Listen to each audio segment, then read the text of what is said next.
कहते हैं अवसर और सूर्योदय में सिर्फ इतना अंतर है कि उसका लाभ वही ले पाता है जो जगह होता है। नमस्कार दोस्तों, मैं पुनीत कुमार पांडे आज आपके सामने एक स्टोरी लेकर के हाजिर हूँ। अगर मेरी स्टोरी आप लोगों को अच्छी लगे तो मेरे चैनल को सब्सक्राइब करिएगा, वीडियो को लाइक करिए और हाँ, अपने दोस्तों को फॉरवर्ड करना बिल्कुल भी मत भूलिएगा। ज़्यादा समय न लेते हुए चलता हूँ मैं अपनी स्टोरी की तरफ। एक बार की बात है कि एक लड़का जिसका नाम होता है सूरज। सूरज बहुत होनहार लड़का होता है, पढ़ने लिखने में बहुत अच्छा होता है और वो हर क्लास में टॉप करता है। उसके मार्क्स अच्छे होते हैं और पढ़ाई लिखाई करता है। घर वालों को उसके ऊपर गर्व होता है कि मेरा बेटा आने वाले समय में घर की परिस्थितियां बदल देगा। आज जो घर के हालात हैं वो बदल जाएंगे। समय बीतता है, वो हाई स्कूल टॉप करता है, बाद इंटर टॉप करता है, 12वीं टॉप करता है और जब 12वीं टॉप करके वो कॉलेज में जाता है तो वहां कुछ ऐसे दोस्त मिलते हैं उसको जिससे उसका कंसंट्रेशन पढ़ाई से हटके दूसरी तरफ चला जाता है। फजूल खर्ची करने लगता है, समय व्यर्थ करने लगता है। धीरे धीरे उसका पूरा ध्यान पढ़ाई से हट जाता है। घर वालों को ये बात समझ में आती, क्योंकि जब घर से पैसा मंगाता तो पता लगता कि ये गलत रास्ते पे जा रहा है। एक बार घर वालों ने उसको समझाने की कोशिश की कि बेटा ये सब गलत है, तो उसने घर वालों को ऊंची आवाज में बोल दिया कि नहीं, मुझे पता है कि मुझे क्या करना है और मुझे अपने लाइफ में आगे क्या करना है, ये सब मैं अच्छे से जानता हूँ, आप लोगों को समझाने की जरूरत नहीं है। घर वाले भी शांत हो गए। साल बीता, कॉलेज की पढ़ाई का रिजल्ट जब आया,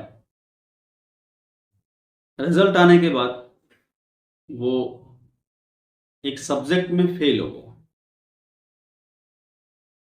और जब वो फेल हो गया तो उसको ये बात बहुत हर्ट की कि मैं हमेशा टॉप किया, 12वीं तक मैंने सिर्फ टॉप किया, हमेशा आगे रहा और आज मैं फेल हो गया।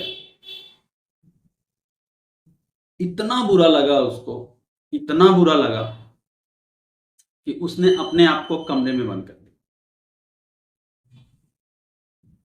बिल्कुल भी किसी से बात नहीं करता, कहीं आता जाता नहीं। उसके समझ ही में नहीं आ रहा था कि उसको क्या करना चाहिए। अपने दोस्तों से नहीं मिलता, घर वालों से बात नहीं करता, कमरे से बाहर ही नहीं निकलता और धीरे धीरे धीरे धीरे वो अपने डिप्रेशन का शिकार होने लगा कि ये मैंने अपनी जिंदगी में क्या कर लिया। जब ये बात उसके जो प्रिंसिपल थे, जहां से उसने 12वीं पास की थी, उनको पता चली तो उन्होंने उसको इनवाइट किया डिनर के लिए। उसके पास तक ये मैसेज पहुंचा। प्रिंसिपल थे, बड़े थे, इसलिए वो उनको मना नहीं कर सका और उसको वहां जाना पड़ा। शाम को तैयार होकर के डिनर करने के लिए प्रिंसिपल साहब के घर गया। जब उनके घर गया, सर्दी का समय था, प्रिंसिपल साहब बाहर अंगीठी में कोयला डाले हाथ सेक रहे थे। वो आया, नमस्ते किया और उनके बगल में पूछ करके बैठ गया। हाल चाल पूछे एक दूसरे के। फिर इसके बाद दोनों शांत हो गए। ये उससे कुछ नहीं कह रहे, वो उससे कुछ नहीं कह रहे हैं, दोनों लोग शांत बैठे हुए हैं। अभी प्रिंसिपल साहब के दिमाग में एक बात आई और उन्होंने अंगीठी में से एक कोयले का टुकड़ा निकाल करके बाहर फेंक दिया और थोड़ी देर कोयले का टुकड़ा जला जमीन में और फिर वो बुझ गया। जब सूरज ने ये बात देखी तो प्रिंसिपल साहब से पूछा कि सर, आपने ऐसे क्यों किया? अच्छा खासा जल रहा था, हमें गर्मी दे रहा था और आपने उसको निकाल के बाहर फेंक दिया। प्रिंसिपल साहब मुस्कुराते हुए बोले, तो क्या होगा? और फिर उन्होंने उस टुकड़े को उठाया और उठा करके वापस अंगीठी में डाल दिया। थोड़ी देर बाद वो टुकड़ा फिर चलने लगा और गर्मी देने लगा। ऐसा होने के बाद प्रिंसिपल साहब ने सूरज से कहा, क्या बेटा तुम्हें कुछ बात समझ में आई? सूरज ने कहा कि सर खुल के समझाइए तो शायद समझ आ जाए। प्रिंसिपल साहब ने कहा कि यही तुम्हारे साथ हुआ। तुम यहां से 12 टॉप करके पास आउट करके कॉलेज में गए, तुम्हारी संगत गलत हो गई, मिट्टी जैसे लोगों के साथ तुम रहने लगे, तो तुम एक सब्जेक्ट में फेल हो गए। अब वापस तुम फिर उसी संगत में आ जाओगे, जैसे ये कोयले का टुकड़ा जलते हुए कोयले के टुकड़े के साथ आया तो फिर से जलने लगा। वापस तुम फिर से अपने आप को एनर्जेटिक कर सकते हो और ऐसे लोगों की संगत में आ सकते हो जहां तुम टॉप कर सकते हो। तो फिर तुम्हें अपने आप को किसी कमरे में बंद करने की जरूरत नहीं है, ना उदास होने की जरूरत है, ना डिप्रेशन में आने की जरूरत है। मुस्कुराया, तो सारी बात समझ में आई। सर को प्रणाम किया और बोला, सर आगे से ऐसा नहीं होगा, आगे से मैं फिर टॉप करके दिखाऊंगा। और उसने पढ़ाई शुरू कर दी,